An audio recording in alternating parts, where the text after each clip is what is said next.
Shalom everyone! Welcome sa ating nightly series. Ito po si Brother Jun Iana from Studying Ministry dito sa ating programa Sidlak sa Kamatuoran.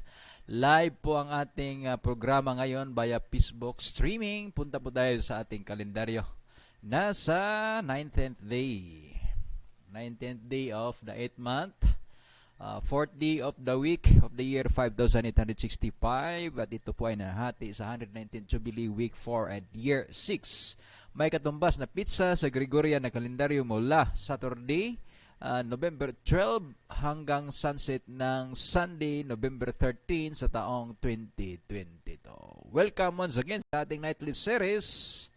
Sa ating mga viewers, saan man dako sa mundo, tayo po ay nananalangin by the grace of Elohim na andyan po kayo sa mabuting kalagayan. At sa ating kasama po din natin ngayon live via Facebook streaming, Sister Isa Iana. At sa ating studying ministry, naging kaparte, kabahagi po ng ating media ministry. So ating pag-usapan ngayon, Enoch and the Year of the World. Si Enoch at ang mga taon sa sanlibutan. Calendar and Bible history from the days of Enoch. Yung significance ng ating pag-aaral para lubos nating manawaan ang division of time from the creation na ginawa ng ating Elohim na may kinalaman sa creation Sabbath and the yearly Sabbath or the redemption Sabbath. Para po sa inyo mga katanungan, just comment down below o gusto po nais nyo mas manawaan ang detalye patungkol po sa Enoch calendar. Ito po yung fixed calendar na may intercalation po ng araw at saka buwan, 364 yung yung solar years at saka yung lunar months is 354. Ito po yung tanda na binigay sa atin sa Genesis chapter 1 verse 14. Makilala natin ang kanyang panahon sa pamagitan ng araw at saka buwan. So dito po tayo mga kapatid sa ating time of the end. Ito po yung napakagandang propesiya sa Biblia na kung saan tayo po ay binigyan po ng guide o yung ating timeline. Ito po yung magiging gabay natin sa mga pangyayari sa ating presente at sa ating hinaharap. Kumbaga, alam na natin yung mga pasunod-sunod na mga pangyayari sa ating hinaharap. Yan po ay base sa sulat ni Propeta Matthew, Apostol Matthew in the book of Matthew chapter 24. The whole chapter of 24, yan po ay parallel sa destruction of Jerusalem and the end of the world. At ito ay nahati sa apat na mga bahagi. Yung four major events, yan po ang beginning of sorrows. Yan po ay nag-umpisa sa ating kapanahonan, wars and rumors of wars and famines, pestilences and earthquakes. At kasunod po ang Matthew chapter 24 verses 14 and 15, the gospel preaching, the everlasting gospel. Yan po ay may kanalaman sa three angels' messages and the abomination that's spoken by Prophet Daniel patungkol po sa Revelation 13 and 14. Worshipping of the beast in image and receiving the mark of the beast. Pagkatapos ay ang Matthew chapter 24 verse 21, the great tribulation, the troublous time such as never was. Ito din ay binanggit ni Propeta Daniel sa Daniel 12 verse 11. At ito ay may kinalaman sa Revelation chapter 16, the troublous time such as never was, the seventh last plague. Pagkatapos po ng seventh last plague, magaganap ang second coming, Matthew chapter 24 verse 30. Ito po yung sequence of events sa ating kapanahonan, whether we like it or not. Andito na po tayo sa time of the end. Ang time of the end ay mayroon po siyang beginning. Yan po ay ang beginning of sorrows at matatapos po yan sa troublous time such as never was. So para po tayo mahanda, ating pag-aralan ang propesiya, ang Book of Revelation, Daniel, lalo ng Daniel at saka Revelation, sabay para maunawaan natin ang ating needful preparation, ang physical, mental, social, and spiritual aspect para po tayo ay mahanda sa nalapit na sa nalapit na pagsubok na darating sa buong naninirahan sa sanlibutan, sa buong mundo. Lahat na nanirahan sa buong mundo ay mayroong tinatawag na final test. Revelation chapter 3 verse 10, na susubok bago po darating ang troublous time such as never was. So kung sino po yung makapasa, yan po ang ma-deliver sa pagdating ng troublous time such as never was. Yan po ang makaklaim sa the power of the truth, the book of Psalms 91. Yan po ang promises, at the same time prophecy sa troublous time such as never was, 24 hours of destruction, day and night. So ang makaligtas, ang makatayo lang po sa panahon ng troublous time such as never was ay yung makapasa sa pagsubok na darating sa sanlibutan. Revelation chapter 3 verse 10. Mayroon pong darating na pagsubok sa buong sanlibutan. So yan po mga kapatid, ang propesiya ay binigay sa atin para po tayo ay mahanda. Whether we like it or not, mayroon pong katapusan. Darating po ang katapusan. As we all know na mayroong umpisa in the book of Genesis, at ito po ay nagtapos sa book of Revelation, na kung saan natin maunawaan ang tinatawag nating katapusan sa gawa ng kasalanan. So yan po, the destruction of the wicked. So dalawa lang po yan, the righteous and the wicked. So mamili lang po tayo saan po tayo tatahak na landas, the path of the wicked or the path of righteousness. Choose you this day whom you will serve. But ayon kay Joshua, but as for me and my house, we will serve Yahuwah. So yan po ang ating word of inspiration from the prophetic books of Book of Daniel and the Book of Revelation, at ang chapter 24th chapter of the book of Matthew. So ito po yung mga presente ng mga pangyayari sa ating kapanahonan. Matthew chapter 24 verse 6, isa sa mga landmark sa propesiya na kung saan natin maunawaan ang takbo ng ating kapanahonan. Matthew chapter 24 verse 6, it says, "And ye shall hear of wars." Tayo po ay makarinig ng mga gera, katulad po ng bansang Russia at saka bansang Ukraine, and rumors of wars. Katulad ng umiigting nagirian ng North Korea at saka South Korea, at ngayon yung quad warship, yung alliances po ng apat na mga bansa, yung India, Japan, US at saka Australia, para po to counter yung bansang China. Quad missiles to China, Nok-powered carriers, warship, anti-submarines, at Malabar 2022.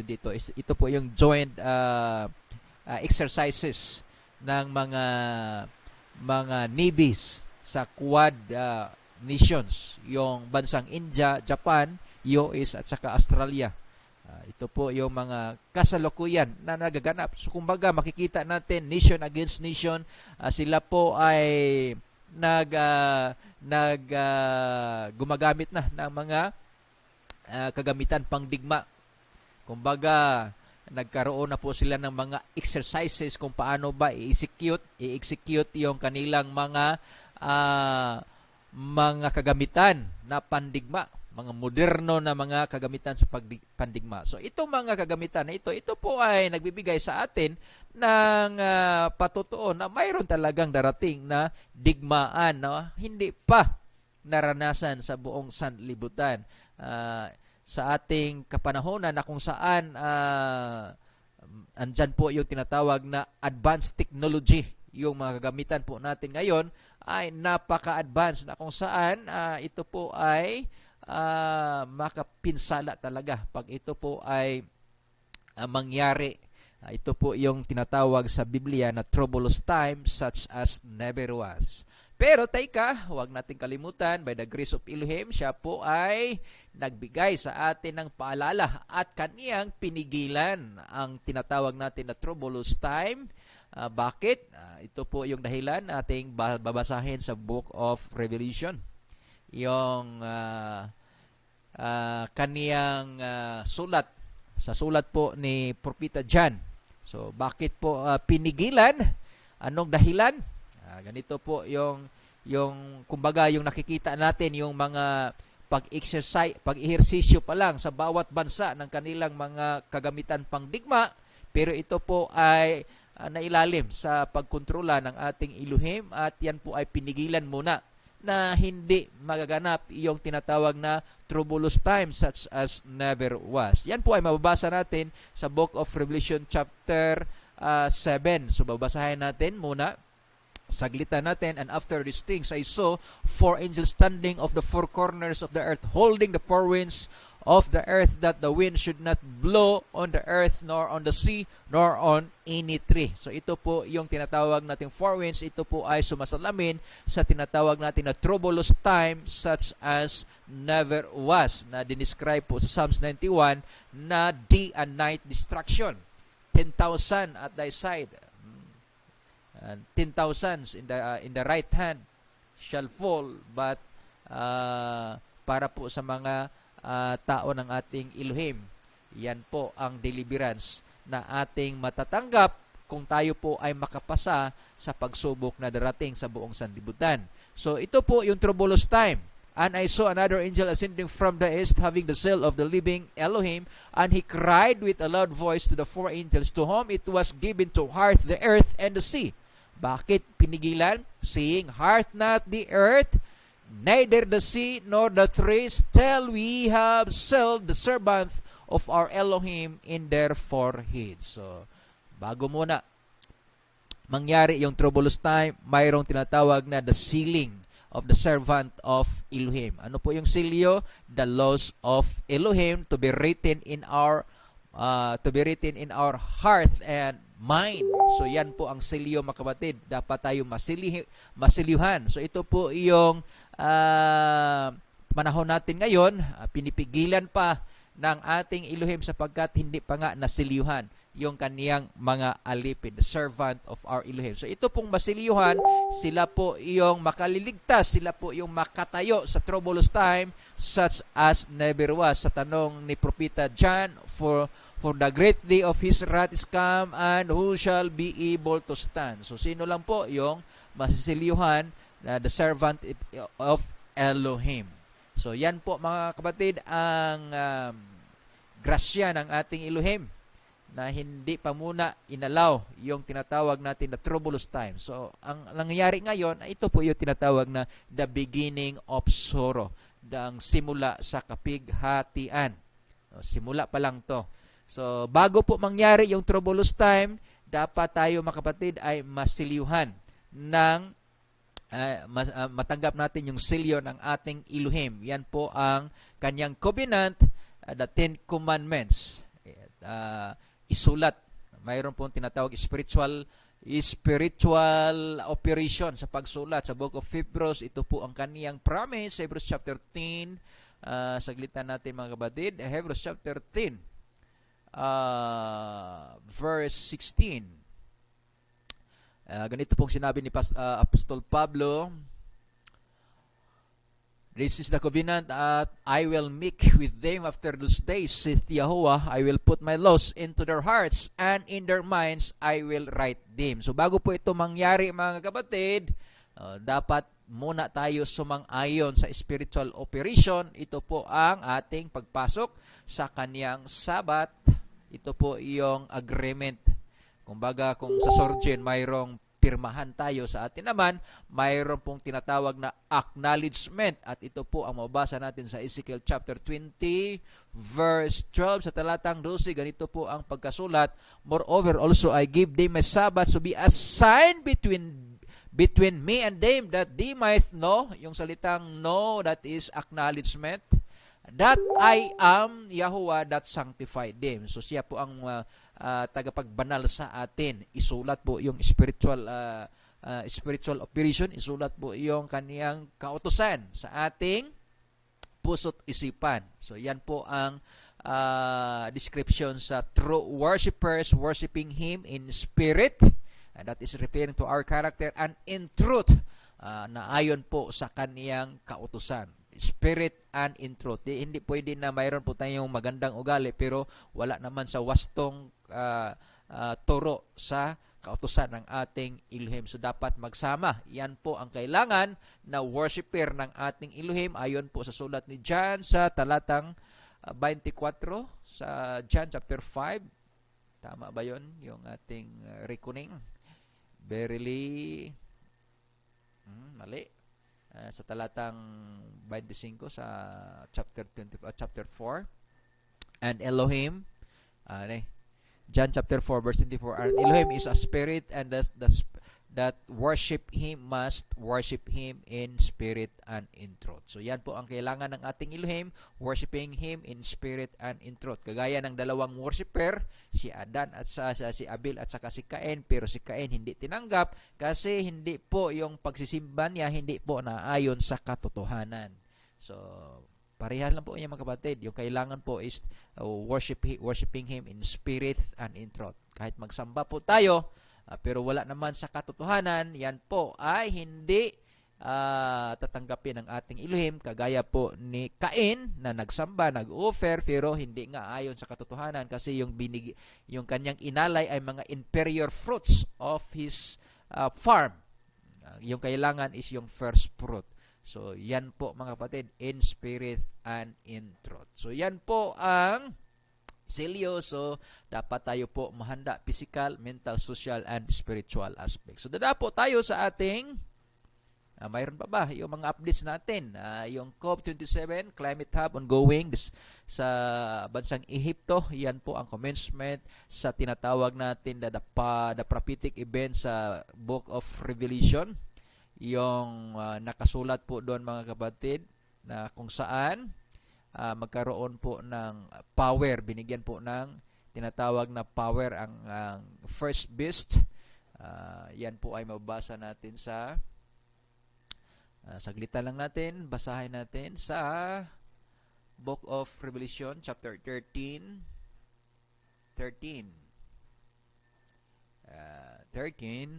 Ganito po ang nakasulat.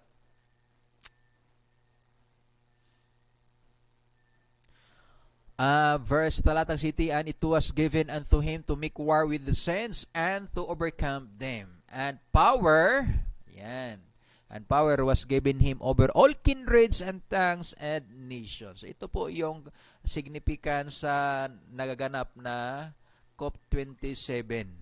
Ito po yung nakaprant ang tinatawag natin na climate change na issue.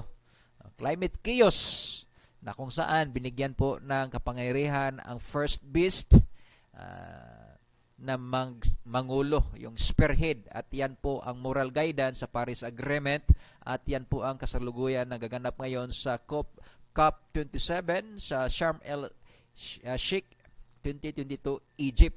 Ito po yung ongoing summit ng buong bansa nagaganap sa bansang Ehipto. Ito po ay patungkol sa implementation sa Paris Agreement na kung saan ito po yung landmark sa kauna-unahan sa kasaysayan na ang buong bansa ay nagkakaisa. At ang nangunguna at yung nag-spearhead po dito, kumbaga yung moral guidance, yan po ang Laudato Si, sulat ng encyclical letter ng Papado, na kung saan nakapaloob ang tinatawag natin Sunday like the Jewish Sabbath. So kailan po yung mangyari yung Sunday like the Jewish Sabbath? Pag ang Sunday ilagay na po sa 7th day of the week. That is Sunday sacredness. Yung first day ilagay sa 7th day of the week, Sunday like the Jewish Sabbath. So bakit po magkaganon? Kasi tayo po ay nakainom sa kaniyang doktrina, sa kanyang kalendaryo. Both the state and the church globally, yung Estado nakainom sa pamagitan po ng ISO, at yung Christianity nakainom sa pamagitan po ng sa religious calendar. Nagiging religious calendar po yung Gregorian, na kung saan yung Saturday is yung pong 7th day. So antayin natin, tayo po ay magmasid sa mga kaganapan, kung paano po yung detalye sa mga pangyayari na may kinalaman po sa propesiya na magaganap sa Revelation chapter 13 and Revelation chapter 14. So dito po tayo sa ating pag-uusapan, Enoch and the year of the world. Ito po ay mababasa natin sa Book of Jubilee. Yung referensya na kukunin natin.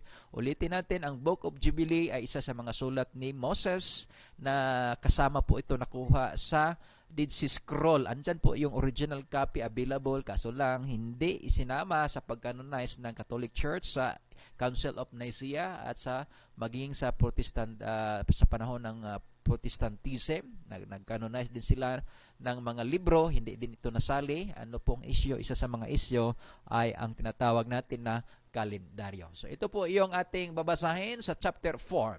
And in the 11th Jubilee, Yared talked to himself a woman. So ito po si Yared, ito po yung papa ni Enoch. And her name was Baraka. So ito po yung Ibrit name. Yung version ng Sefer, yung mga pangalan ay ni-restored sa Ibrit name. Ebreo. Her name was Baraka, and the daughters of Razuhal, and the daughter of his father's brother, in the 4th week of this Jubilee. Ito po ay nangyari sa 4th week of Jubilee. And she bore him a son in the 5th week. So pagkatapos po ng 4th week ng pag-aasawa ng papa ni Enoch, ni Chanok, na si Yared, yan po ay nagdalang tao at isinilang.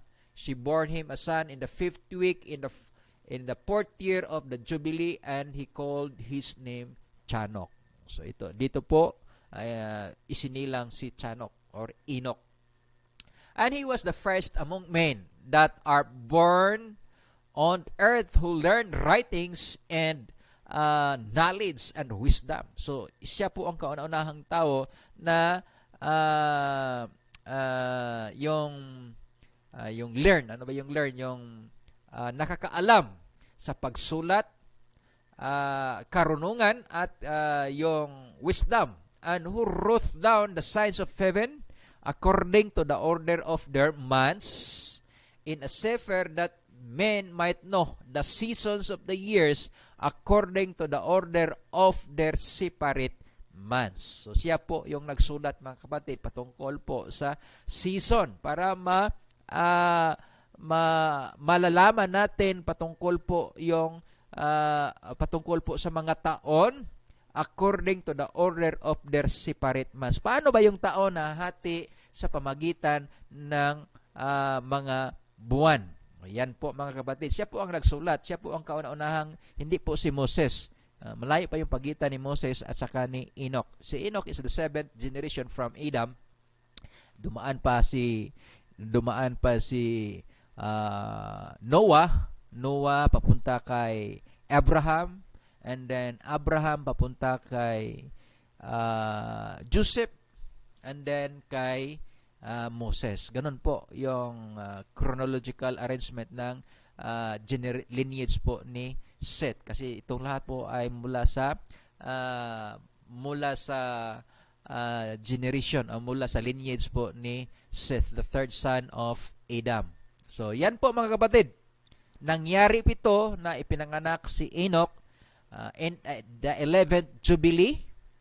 Yan po ang siya po yung kauna-unahang tao na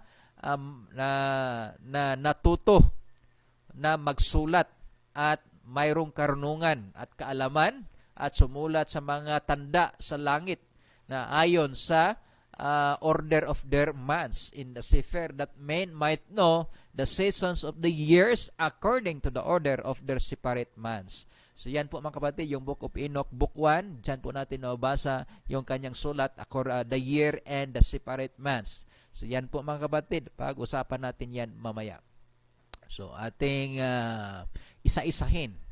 And in the 11th Jubilee, Yared thought to himself a woman, and her name was Baraka, the daughter of Razuhal, a daughter of his father's brother, and the 4th week of this Jubilee. And she bore him a son in the 5th week, in the 4th year of the Jubilee, and she called his name Chanok.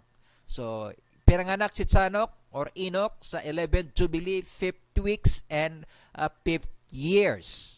So, yan po ang division of time ng kapanganakan ni Enoch. So, yan po ay ating ating i-breakdown. Paano ba yan para mas maunawaan natin? So that 10 Jubilee completed, 10 times 49, that is 490. So ganun po yung tamang pag-account ng Jubilee weeks and year reckoning. Yung pagbilang, yan po ay na-verify natin kung paano po yung tamang pagbilang sa yung account patungkol po sa edad ni Noah. So 10th Jubilee completed, 10 times 49, 490. 4th weeks completed, 4 times 7 equals 28. Then 4th year. So a total of 522. Yan po ang year of the world nang isinilang si Enoch. So from creation hanggang sa kapanahonan ni Enoch, yan po ay umabot ng 522. So doon po ipinanganak si Enoch. At siya po yung kauna-unahang tao na natuto magsulat at mayroong karunungan at kaalaman sa mga tanda sa langit. And he was the first to write a testimony, and he testified to the sons of men among the generation of the earth, and recounted the weeks. So siya po nagbilang ng mga weeks of the Jubilee, and made known to them the days of the years, yung mga araw sa taon, and set in order the months, and recounted the Sabbaths. So yung pagbibilang ng mga Sabbaths of the years as we made them known to him, and he was, and what was, and what will be, he saw in vision of his lips. So mayroon din po siyang mga propesya as it will happen to the children of men throughout their generation until the day of judgment. So ito po yung libro ni Enoch na napakaganda, parang Genesis hanggang Revelation. Kung inyong mabasa at maunawaan ang first book of Enoch, yan po ay yung kasaysayan from Genesis to Revelation. Medyo mayroon lang konting parang puzzle, yung andun po yung kasi more on parabulo yung pagkasulat. Pero maunawaan natin sa kasaysayan mula Genesis hanggang sa book of Revelation. Ganun po kaganda. Kaya nga siya po yung unang nagpropesiya. Yan po ay ma-verify natin sa aklat na sinulat ni Jude. Tingnan natin yung sulat ni Jude. Saglitan natin mga batid. Yung sulat ni Jude. Jude. Sana ba si Jude? Jude. Ito po yung sulat ni Jude. Okay. 14th. Jude. Talatang 14. And Enoch also, the seventh from Adam, prophesied of this, saying, Behold, Adonai cometh with 10,000s of his saints, to execute judgment upon all, and to convince all that are ungodly among them, that all their ungodly deeds which they have ungodly committed, and all their hard speeches which ungodly sinners had spoken against him. These are murmurers, complainers, walking after their own lust, and their mouth speaketh great swelling words, having men's persons in admiration because of advantage. So, yan po mga kapatid, ang propesya. So, patungkol po sa kang Enoch, the seventh generation from Adam, prophesied of this saying. So, paano po ano po ni Jude? Ang layo ni Jude at saka ni Enoch. So, yan po may sulat, may libro po na Book of Enoch. Ito po yung propesya patungkol po sa coming judgment and the second coming of our Messiah. So, yan po mga kapatid. Napakagandang libro. So, patuloy po tayo. And in the 20th Jubilee, in the 7th week thereof, he took to himself a woman. So, si Enoch ay nag-asawa. He took to himself a woman, and her name was Idna, the daughter of Daniel's, the daughter of his father's brother. And in the 6th year, in this week, she bore him a son, and he called his name Methuselah. So si Enoch po, yung kanyang anak ay si Methuselah. And he was moreover with the angels of Elohim the 6 jubilees of years. Yan po ang nakasulat sa Genesis For 300 years, Enoch walked with Elohim, or 6 jubilees. 6 times 50, that is 300 years. And they showed him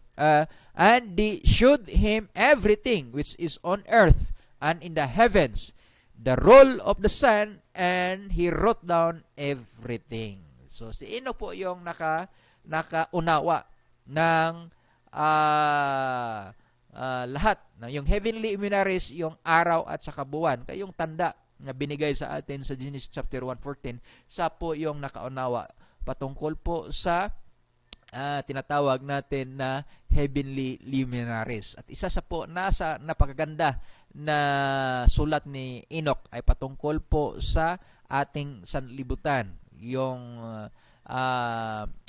heavenly luminaries at saka yung ating mundo, like a tent. Ito po yung, kung nakabasa kayo sa Book of Enoch, ito po yung describe ayon po sa sulat ni Enoch. So mayroon pong 6 gates sa rising, sa east at saka sa west. Andun po yung labasan ng great luminaries, ang araw. So napakaganda na pagdetalye po sa Book of Enoch, yung season, mayroon pong tinatawag natin na spring, summer, autumn at saka winter. So paano po yan nangyayari? Yan po ay detalyado sa Book of Enoch.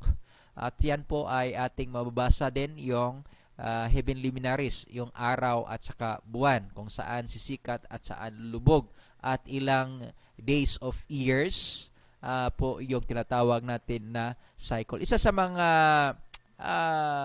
practical na sulat at kaalaman na binahagi ni Enoch sa atin, ayan po ay mababasa natin sa Enoch chapter 77 verse 3.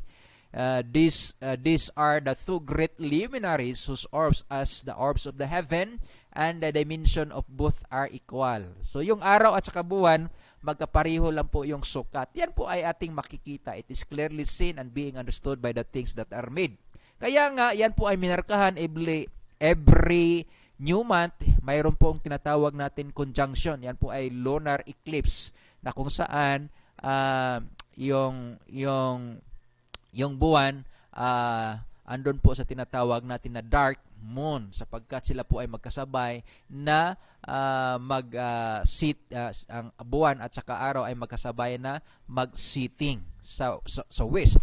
So yan po yung sa sinsya, bakit magkaroon ng lunar eclipse, sapagkat yung distansya daw, kahit yung araw ay nasa sentro, yung earth ay nasa umiikot sa araw, samantala yung buwan ay umiikot sa mundo. Pero wala naman tayong makikita na yung buwan ay sumikat mula sa north at saka south. Yung buwan at saka araw ay sumisikat talaga sa east at nagsa-setting papunta sa north. Wala pa tayong nakikita na sumikat doon sa north at saka south. So, ganun po yung detalyado po yung Book of Enoch. These are the 2 great luminaries whose orbs are the orbs of heaven, and the dimension of both are equal. Pareho lang po yung sukat ng araw at saka buwan. Kaya mayroong lunar eclipse every month. Yan po ang mangyari tuwing conjunction, na kung saan magkasabay na mag-setting yung araw at saka buwan sa westward. So dito po tayo sa isinulat ni Enoch. Napakaganda mga kapatid. Patungkol po sa division of months sa taon, yung pagbilang ng mga taon at sa pagkahati-hati dito ayon po sa buwan. Yan po ang napakaganda na sulat para malaman natin, kasi siya po yung unang gumawa ng kalendaryo. Isinulat niya para ating maunawaan. Saglitan nga natin yung Jubilee ang Jubilee ay sulat po yan ni Moses. Saan ba ito? Dito ba yan? Sinulat, ayan, the 6th year in the 6th week he bore him a son, and he called his name Methuselah. And he was moreover with the angels of Elohim this sixth jubilee, and they shewed him everything which is on earth and the heavens and the roll of the sun, and he wrote down everything. So nakasulat po yan. Manawaan po natin yan sa Book of Enoch. Dito pala yun sa taas. Okay. And he was the first among men that are born on earth, who learned writings and knowledge and wisdom, and who wrote down the signs of heaven according to the order of their months in a cipher, that men might know the season of years according to the order of their separate months. Yan po mga kapatid. Isinulat niya ni Enoch para ating maunawaan. Isa sa mga rason bakit hindi po yan isinali sa pagcanonize ng Council of Nicaea sa 3rd century, isa sa mga rason mga kapatid ay patungkol po sa panahon. The time that was prophesied by Prophet Daniel hitting to change times and laws. At dito natin maunawaan yung lubos na yung kalendaryo ng ating Elohim. And command you that the children of Israel that they observe the years according to the reckoning 364 days. O ulitin natin, yung taon ay 364, hindi 365 and 1/4. And this will constitute a complete year, and they will not disturb its time from its days and from its feast. For everything will fall out in them according to their testimony, and they will not leave out any day nor disturb any feast. So sa ato, meaning to say, hindi po magkahalo-halo yung ating mga kapistahan. Yung mga kapistahan na tinutukoy po ay katulad po yan sa nakasulat sa Leviticus 23, yung weekly Sabbath.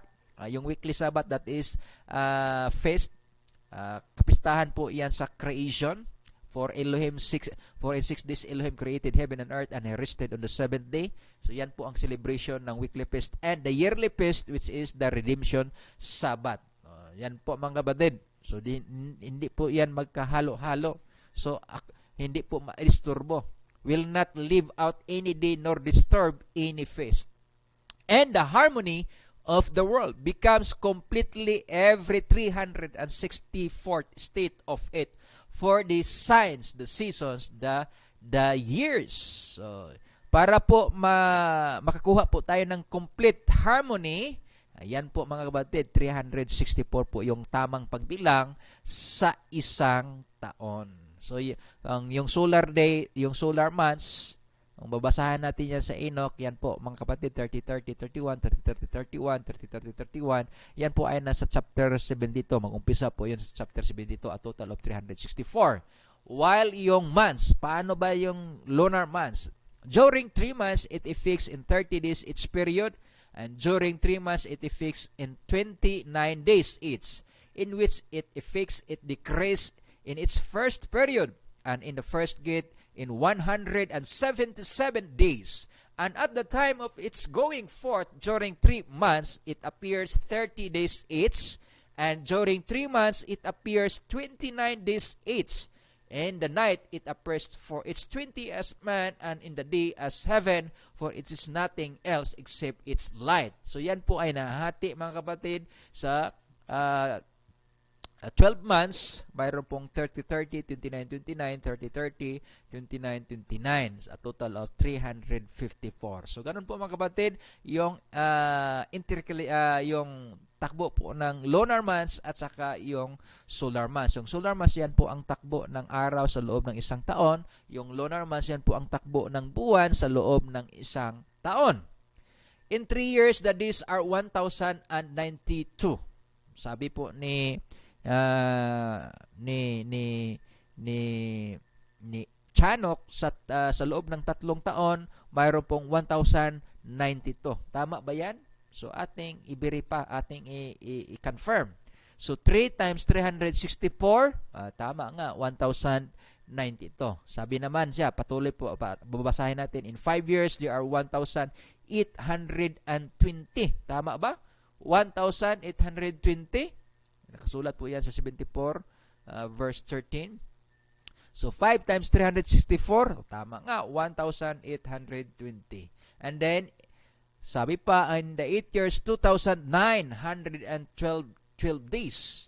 So 8 times 364, tama nga, 2,912 912. So, simpleng matematika ang ginagamit ni Enoch. Multiplication, mga kapatid, maunawaan natin yung kanyang sulat. Okay. To the moon alone belong in 3 years 1,062 days.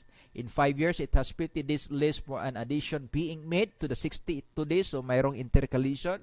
Yan po ay maunawaan natin pag ating i-detalye yung pag-aaral sa reckoning ng solar and lunar days.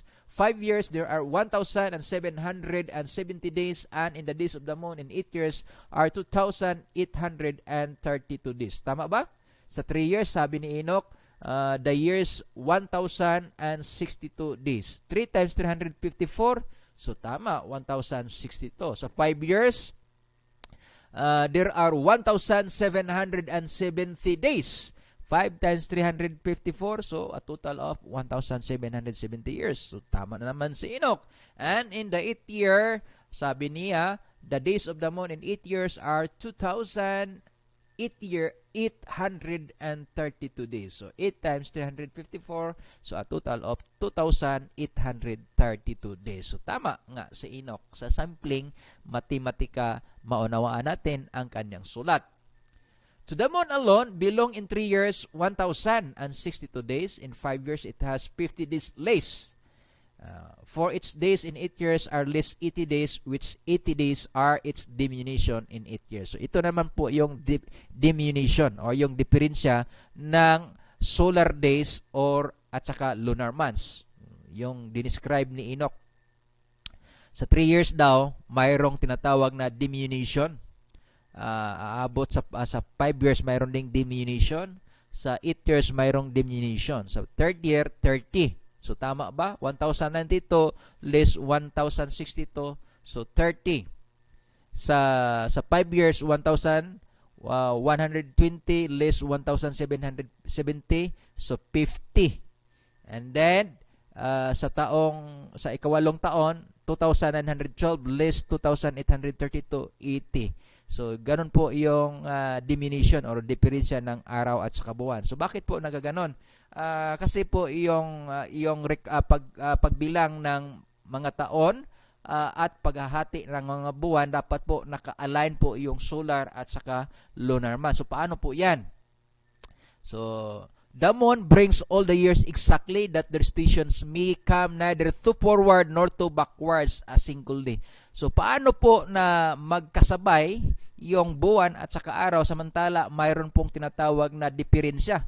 Sa every years, mayroon pong 10 days ang pagitan, 364 less 354, that is 10 days na diferensya sa araw at saka buwan. Pero sabi dito, the moon brings all the years exactly that their stations may come neither to forward nor to backward a single day. Ibig sabihin na yung araw ay hindi po siya mauna or yung buwan hindi po siya behind. So paano po yung mangyari? No, ganun po yung intercalation ng 364 at saka 354 na lunar months. For its days in 8 years are less 80 days. So sa 8 years mayroon pong 80 days na diferensya, which 80 days are its diminution in 8 years. The year then, yung taon, pagkatapos ng 8 year, it becomes truly complete according to the station of the moon and the station of the sun, which rise in the gates, which rise and sit in them for 30 days. So, ganun po mga kapatid, na yung buwan at saka araw, magkasabay po sila after the 8 year. Yan po ang 8 year cycle na nakasulat po sa Book of Enoch. Ito po yung summary. Pag ito po yung gagamitin natin mga kapatid na pagbibilang, talagang mapatunayan natin na magkasabay po yung araw at saka buwan after sa 8-year cycle. So, yan po mga kapatid, yung paghati-hati, intercalation ng 364 solar days at saka 354 lunar months. Fix po yung panahon. Napakaganda, madali lang maunawaan. So sa first month 30-30, 29-29, 30-30. So kung ano yung ilang araw po yung sa isang sa buwan kahit anong taon, ganun din. So yung 30 na 30th month, yan po ang alignment. Yun po yung diferensya sa araw at sa buwan. Yan po ay mangyayari sa third year cycle, fifth year cycle, at saka sa 8-year cycle. So ito po yung ginagamit natin na reckoning ngayon. Bakit malalaman natin kung kailan po new moon sa tuig na 100 years from 2022. Alam na natin kung kailan po mag-new moon or next year. Sapagkat mayroon pong tinatawag natin na sinulat si Enoch para maunawaan natin yung tagbo ng araw at saka buwan. So alam natin yung saan sisikat yung araw saka yung buwan. So nakadetalye po yan sa sulat sa libro ni Enoch. At ang napakaganda mga kapatid ay yung 8-year cycle. Alam nyo ba na yung kalendaryo na Gregorian, yan po ay naka-floating din sa season. Pero yan po ay 19-year cycle na Metonic cycle. So bakit nagkaganon? Kasi dito pong Metonic, dito din po siya kung ating pag-aralan ng maigi, dito lang po nila dinivide. Ginawa nilang 365 and point something, pero galing po yan dito mga kapatid. Kaya nagiging floating po ang kanilang taon at saka mga days at saka months floating. So yan po ang Gregorian. Sa surface madaling gamitin, pero kung paano po yan nabuo, complicated po yung pagkagawa. So alam nila mga kapatid, at karaniwan na ginagamit ngayon sa mga lunar Sabbath ay yung Metonic cycle. Pero yung sa Enoch, that is 8-year cycle. Ang Metonic, that is 19th cycle. Samantala yung Enoch ay 8-year cycle. Intercalation po sa 364 at saka solar days. So paano po ano po yung diferensya? Ang diferensya lang magkapatid ay may buwan na magkaparehas, mayroon din buwan na hindi. Mayroong one day, karaniwan one day po yung pagitan sa tinatawag natin na yung Metonic cycle. Kaya kasi dito po sa Enoch, kung mapansin niyo 30 30 30 29 29. Usually po yung sa lunar calendation, yung modern na ginagamit ngayon at is 29-30, 29-30. Pero dito mga kapatid, that is 30-30-30, 29-29. Yan po ang tinatawag na intercalation sa 364 solar days and 354 lunar months. So napakaganda na sulat ni Enoch. Pag yan po ay ating maunawaan at sa lahat na interesado, gusto maunawaan po yung detalyado na kalendaryo sa sulat ni Enoch. So, bukas po tayo, just comment kung gusto nyo na sincere po kayo na maunawaan po yung kalendaryo, just comment down below. So, yung kalendaryo sa Biblia mga kapatid, yan po ay nagsimula from the very beginning. At yan po ay minarkahan sa mga kasaysayan at mga kapanahonan, at yan po ay isinulat ni Enoch para ating maunawaan. At isa sa mga dahilan kung bakit hindi isinali ang Book of Enoch ay patungkol po sa kalendaryo. So, the beginning of months and years, yan po ay mag-umpisa sa new moon. And then, fix po yung reckoning. Pansinin nyo mga kapatid, yung kalendaryo. Fix po yan. Ito po yung simpleng demonstration sa kalendar. Yan. Yan. Kung pansin nyo mga kapatid, yan, andito po tayo sa 19th week, 14th year, and 6th week 4 and year 6 sa taong 5865. Ito po ay makatumbas na pitsa sa Gregorian na kalendaryo mura Abril 2022 hanggang Marso 21 sa taong 2023. So fix po yan. So yan po ang pagkahati-hati ng buwan ayon po sa taon. So first month, yan yung naka-highlight mga kapatid, andyan po yung mga calendar activities, yung mga kaganapan. Fix po yung order. Mayroong araw po ng new moon at saka mayroong 6 working days at saka Sabbath. So 30, 30, 30, yung Seba, that is the third month. So pagkatapos po ang fourth month. Kung mapansin niyo dito, yung pizza dos sa unang buwan ay nasa first day. Ganon din. Sa whole year, yung pizza dos talaga, yan po ay first day. Kapix lang po siya sa fourth month. Pizza dos, first day. Hanggang sa huling buwan. Yan po ang pizza dos. Andyan lang yan palagi sa first day of the week. Kaya nga tinatawag siya na fixed time. Yan po ang ibig sabihin ng season. Saglitan natin. Ulitin natin sa Genesis chapter 1 verse 14. Ang season mga kapatid, isa sa mga Meaning sa season ay ang tinatawag na fixed time. So yung salitang season dito, yan. So saglitan natin yan, kunin natin yung strong concordance. Seasons, H4150, yan po ay muadi or muada. Ang ibig sabihin ay fixed time. So, napakagandang kalendaryo. Fixed po, hindi siya floating. Hindi kagaya ng kalendaryo ngayon, ng Gregorian calendar nga floating. Floating yung simula, floating yung taon, floating yung buwan. Kung pansinin nyo, yung birthday nyo, paiba-iba po yung araw. Araw sa buwan at araw sa taon. So, ganun po mga kapatid, floating kasi. So, yan po ang kalendaryo. Mayroong 6 working days, Sabbath at saka new moon, at ang cycle is from one new moon to another, from one Sabbath to another. Samantala, yung Gregorian na kalendaryo, yan po ay in-introduce sa atin. Ito po yung doktrina ng Roman Catholic Church na lumaganap sa estado, kahit sa simbahan, sa religious, sa religious at saka sa estado. Lumaganap yung kanyang turo sa kalendaryo. Tayo po ay nakainom sa teaching sa panahon ng itinuturo sa atin ng Babylonia. The modern Babylon, yan po ang Revelation 17, the harlot woman in the book of Revelation chapter 17. At yan po, pinainom sa atin ang kanyang kalendaryo na mayroong kapanahonan na 7 continuous weekly cycle mula Sunday hanggang Saturday. Yan po ang buong sanlibutan na kainom. Tingnan mo nga kung ano bang turo sa Roman Catholic Church na tayo po ay nakainom. Gamitin natin yung ating sixth sense, yung ating deep thinking. Ano bang turo na mayroon sa Roman Catholic Church na lumaganap sa buong mundo? Yan po ang kanyang kalendaryo.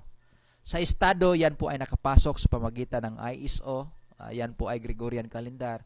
At sa religion, nagiging religious calendar. 7th day, Saturday, Sunday is the first day of the week.